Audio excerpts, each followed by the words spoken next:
Hello everyone. In this video we will be discussing about transmission impairment. This is also one of the topic of computer networks. So before moving into the video, please subscribe our channel if you haven't. And along with transmission impairment, we will be discussing about the reasons of transmission impairment also. So let's move on to the topic. Now what actually is transmission impairment? Okay, we all know what transmission is. Transmission is sending of data from the sender to the receiver. So this is actually what is transmission, that is we are sending data. Okay, while transmitting, and now what actually is transmission impairment? So impairment is something which is called, impairment may be loss or abnormality, abnormal things, anything abnormal. If you loss, abnormal, these are things which are called impairment. Okay, now what actually happens when we transfer data from the sender to the receiver? The signal, when we transfer the data, the signal, it travels through a transmission medium. Okay, transmission medium, it may be unguided or guided. Guided means which involves cables, optical fibers, those are guided medium. Unguided medium of transfer is through rays, through beam.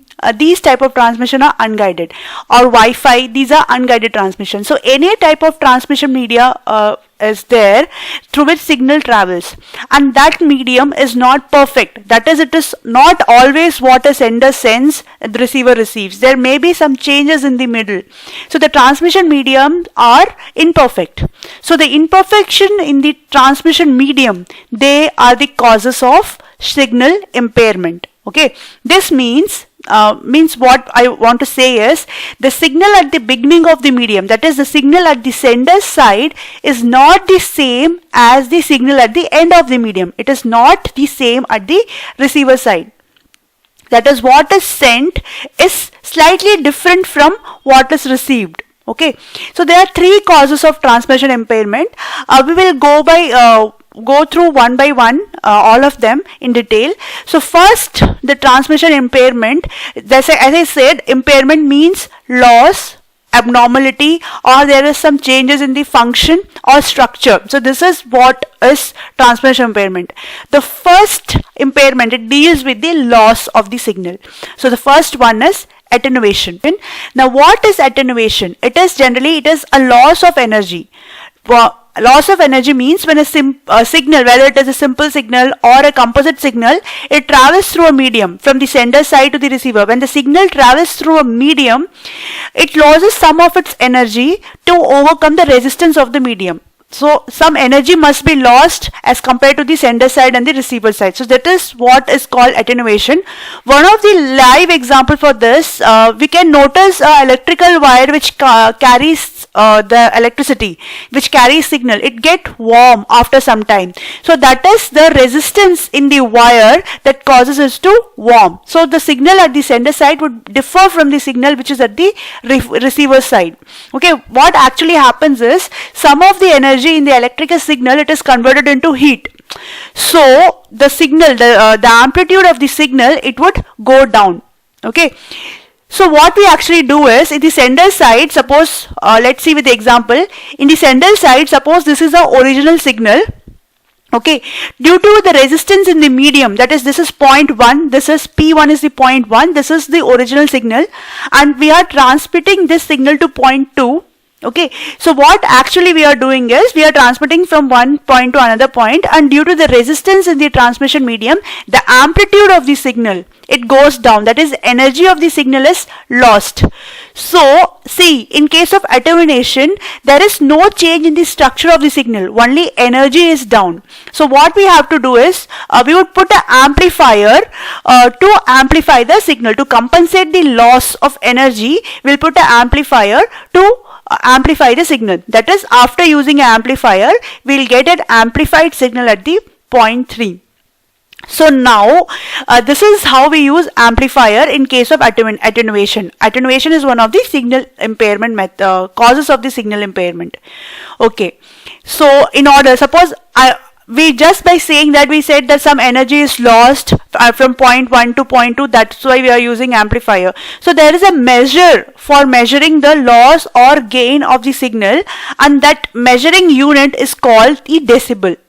So this can be asked in the question. this unit can be asked. So it is decibel, sometimes it is written as the dB. It measures the relative strength of two signal or one signal at two different points. This is what the decibel do. It is used to compare the strength of two signals. Okay, or it can compare the strength of a single signal at two different points. That is, it can compare the strength of this signal at point P1 and at point P2. So by comparing, we can say whether some energy is lost or not. So this is what is attenuation. Let's move on to other impairment. That is distortion. Okay, in attenuation, we were talking about the loss of energy. Okay, in distortion, we will be talking about the change in the shape of the signal. This is what distortion means. That is, the signal changes its form or shape. That is, shape of the signal itself is changed. Okay, distortion generally occurs in composite signal because composite signals are made up of different frequencies. So each signal component has its own propagation speed. Suppose there is a component signal C1 which is made up of three different components. So each component signal would have a different frequency. So due to that, there may be a change in the shape of the signal. That is known as a distortion. Let's see example. Suppose we have a component signal, this is at the sender side, and we have to send the signal to the receiver side. Okay, so this component signal is made up of three components. That is, these three components are there, and the propagation speed of all the components is different through the medium. So there would be some delay between these components when they reach the destination. Maybe this component may reach first, this component may reach second, or this may third. So there is some difference in the propagation speed of these components. Due to that there would be a change in the structure or change in the shape of the signal. So this is known as distortion. Okay. That is, the difference in the delay may differ in phase. So that is what is called a distortion. So we can see this example. In this example, these components, because the delay is different. Okay, so the component may have some changes. These are the changes in the component. So original component signal was that, but the received one was this. So this is what is called distortion. Let's move to the next one. The next one is noise. It is another cause of impairment. There are several type of noises that are there. That is thermal noise, crosstalk. Suppose if you are communicating with your friends, let's talk about the telephone only. If you are talking on a mobile with your friend and someone else is talking behind you, so your friend would not be able to listen to you clearly. So that is also a type of noise only. We can take it as crosstalks like this. So there are several types of noises. One which takes place due to heat, that is thermal noise. Another would be induced noise, crosstalk, impulse noise. These are the noises which may corrupt the signal. So noise is a external signal or external sound, external signal we can say, which may corrupt the signal. So thermal noise is the random motion of electrons in a wire which creates an extra signal not originally transmitted by the transmitter. So when we talk about thermal noise, suppose we have a sender and we have a receiver, so there would be a transmission medium. It is a guided transmission medium. Because of the heat generated by the resistance of the medium, there would be some new signal generated which would interfere the original signal. So that is what the thermal noise. So see, in case of thermal noise, the signal which is sent would be different from the signal which is received due to noise. And induced noises, they come from sources such as motors and appliances. That is what I say. If you are talking to a friend and some motor or car is running behind, so that noise would come under induced noise.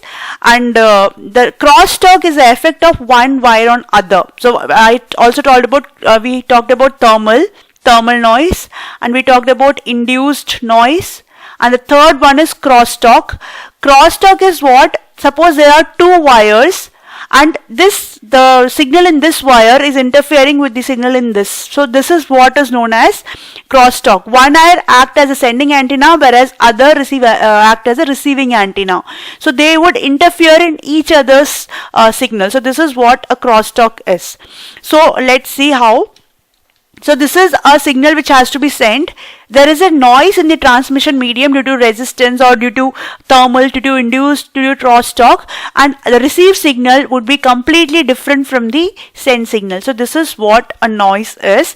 And there is a term which is known as signal to noise ratio, that is SNR ratio. It is very important.